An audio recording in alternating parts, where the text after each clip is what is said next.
이제 그게 원피스에 나오는 이 루피처럼 고무고무 고추가 돼가지고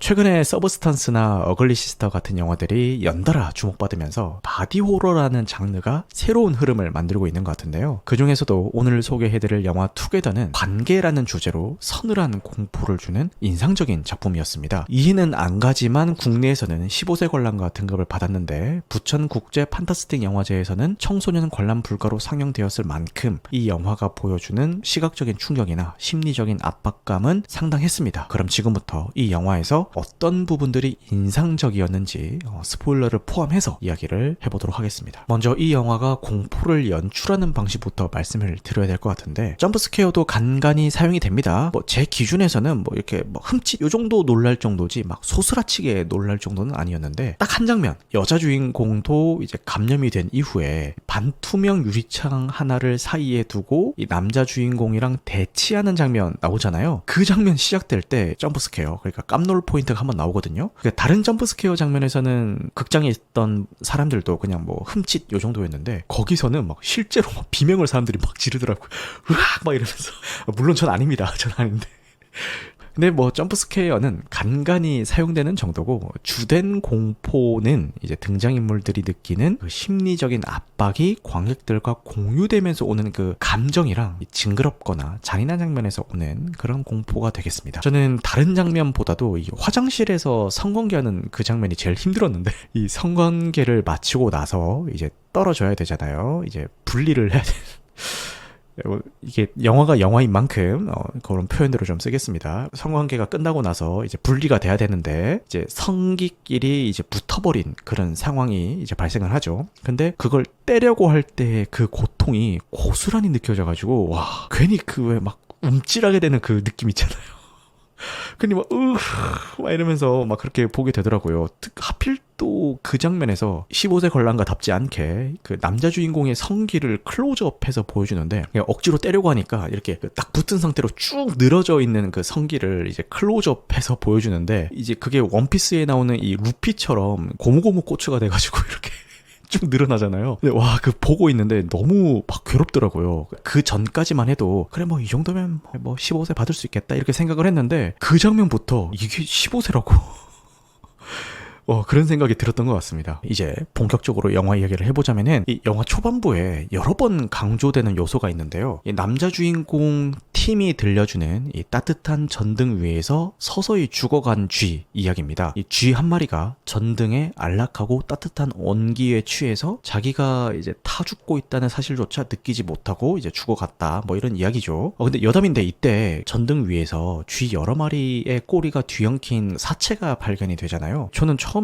이 투게더라는 영화의 컨셉을 좀 암시하기 위한 그런 설정인 줄 알았는데 이게 실제로 있는 현상이더라고요. 영어로는 렛킹이라고 하는데 쥐와 같은 설치류들이 서로 꼬리가 엉킨 채 발견되는 현상이라고 합니다. 이 상태로는 일상적인 활동이 불가능하기 때문에 보통은 죽은 상태로 발견이 된다라고 하고요. 워낙 기괴한 모습인데다가 쥐에 대한 부정적인 인식으로 인해서 전근대에서는 전염병이나 자연재해 등 이런 재앙의 전조로 여겨졌다라고 합니다. 원인에 대해서는 명확히 밝혀지는 건 없는데 일설에 따르면은 털이나 피, 진흙이나 피지 이런 것들에 의해서 접착력이 생긴 꼬리가 서로 엉켜버리거나 이 무리 생활을 하는 쥐들이 겨울에는 서로의 체온에 의지하면서 모여서 잠을 자게 되는데 이때 밀착하다 보니까 자신들도 모르는 사이에 그 왜 유선 이어폰 선 꼬이는 것처럼 이제 쥐들의 꼬리도 꼬이게 되는 게 아닌가 그런 추정이 있다라고 하네요. 어쨌든 다시 영화 얘기로 돌아와서 심지어 팀은 자기 방 전등 위에서 쥐들의 사체가 썩어가는 그 냄새조차 맡지 못했다라는 그런 이야기를 계속 하는데 이 주인공 커플인 팀과 밀리의 관계를 보여주는 이야기이자 이 영화의 핵심 주제가 되는 이야기로 들리더라고요. 두 사람은 서로에게 너무 익숙한 관계가 지속된 나머지 관계 전체가 병들어가고 있다는 것을 전혀 깨닫지 못하고 있었던 거죠. 전등의 따스함은 관계의 편안함과 같지만 그 위에서 무의식적으로 파멸을 맞이하는 쥐의 모습은 그저 습관적으로 관계를 이어나가는 커플의 위태로운 모습을 상징하는 것 같았습니다. 영화는 이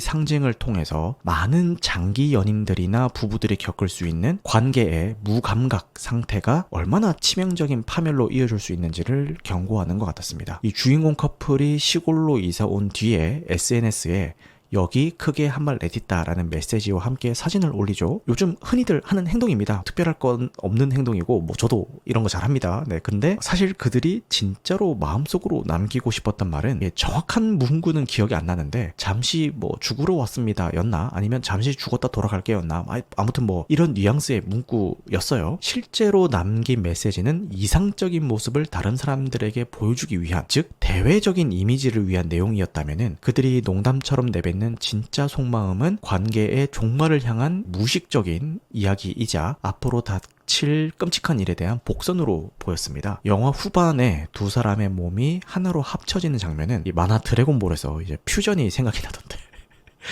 드래곤볼은 유쾌한 연출로 그렸지만 영화에서는 뭐 그런 건 아니고 이 기괴한 신체 융합을 보여주면서 보는 사람을 경악하게 만듭니다. 두 사람의 몸이 섞인다는 소재는 대사로도 직접 언급이 되는 플라톤의 심포지엄에 등장하는 인간의 기원 신화에 대한 변주로도 보였습니다. 본래 한 몸이었던 인간이 신의 노여움을 사서 둘로 나뉘었고 그래서 평생 자신의 반쪽을 찾아 헤맨다라는 그런 신화가 있잖아요. 투게더는 이 반쪽을 찾는다라는 말이 어떻게 개인의 독립성을 파괴하고 서로를 불행하게 만드는 괴물이 될 수 있는지를 극단적으로 보여주는 것 같았습니다. 이 영화 내내 실종된 커플의 이야기가 나오는데 마지막에 동굴에서 기괴하게 합쳐진 채로 발견이 되죠. 지난번에 리뷰했었던 서브스턴스에 나오는 몬스트로 엘리자수의 디자인이 떠오르던데 기괴하면서도 좀 슬퍼 보이는 그런 모습이더라고요. 근데 한쪽의 목에 칼이 꼽혀 있잖아요. 이거 뭐 명확하게 나오는 건 아니지만 아마도 합쳐지기 전에 자살을 시도하는 것으로 보이고요. 이후에 주인공 커플이 시도하게 될 방법 중에 하나죠. 아마도 한쪽이 죽어도 신체 융합이 계속 진행된다라는 것을 보여주는 것 같았고 동시에 관계의 균형이 무너진 상태에서 한쪽이 죽거나 뭐 어떤 식으로든 관계가 파탄이 나더라도 물리적인 혹은 정신적인 결함만큼은 끔찍한 상태로 지속될 수 있다라는 것을 보여주는 것 같았습니다. 마이클 생크스 감독이 인터뷰에서 밝힌 이 영화를 만들게 된 계기가 인상이 깊었는데 감독은 17살에 만난 연인과 16년 동안 관계를 이어오면서 이 관계에서 나 자신을 잃어버리면 어떡하지라는 고민과 두려움을 느꼈고 바로 그 고민에서부터 이 작품을 구상하게 됐다라고 하더라고요. 즉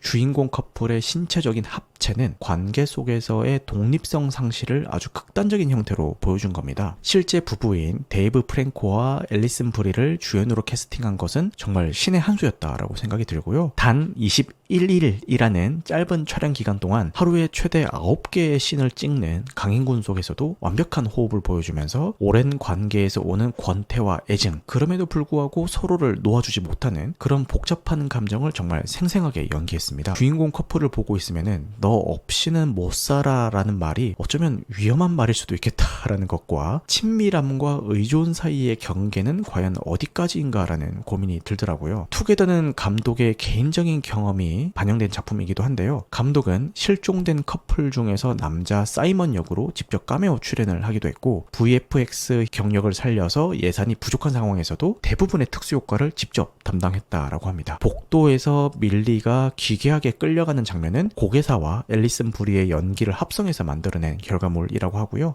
또 주연 배우인 앨리슨 브리는 최근 인상 깊게 본 영화로 어글리 시스터를 꼽으면서 영화 속에서 팀의 입에서 머리카락을 뽑아내는 그런 장면이 나오는데 어글리 시스터에서 촌충을 토해내는 장면을 떠올리기도 했다라고 이야기를 하더라고요. 그리고 베러 하프라는 다른 작품과 유사하다라는 이유로 표절 소송에 휘말리기도 했습니다. 육체적으로 융합되는 커플이라는 설정이나 플라톤의 심포지엄 대사를 인용한 점, 심지어 스파이스 걸스의 To Become One이라는 같은 노래를 사용했다라는 점이 지적이 됐습니다. 여기에 대해서 감독은 2019년에 이미 작가협회에 시나리오를 등록했다라는 사실을 근거로 독창성을 주장하며 반박하고 있는 상황이라고 합니다. 정리하자면은 이 투게더는 바디 호러라는 장르를 통해서 함께라는 이름 아래에 너무 가까워진 나머지 서로를 잠식하게 된 관계에 대해서 그리고 있습니다. 하지만 이 영화는 의존이 무조건 뭐 나쁘다라고 말하는 것 같지는 않았고요. 헌신이 가져올 수 있는 이 현실적인 문제도 함께 고려해야 한다라는 이야기로 들렸습니다. 결국 이 영화가 이렇게 기괴하고 끔찍한 방식으로 우리에게 전하고 싶었던 핵심 메시지는 부부, 연인, 가족을 포함한 모든 모든 공동체가 건강하게 유지되기 위해서는 아이러니하게도 적당한 거리감과 각자의 독립성이 반드시 필요하다라는 것 같았습니다. 스스로 온전히 설 수 있는 두 사람이 만날 때 비로소 진정으로 건강한 함께가 가능하다라는 이야기를 소름 끼치는 방식으로 전하고 있는 거죠. 그래서 이 영화는 모든 종류의 관계 속에 있는 사람들에게 자신의 거리를 다시 한번 돌아보게 만드는 그런 인상 깊은 작품이었습니다. 여러분들은 이 영화가 어떠셨나요? 그리고 사람 사이의 관계에 대해서는 어떻게 생각하시나요? 자유롭게 댓글로 남겨주시면 제가 읽고 배우도록 하겠습니다.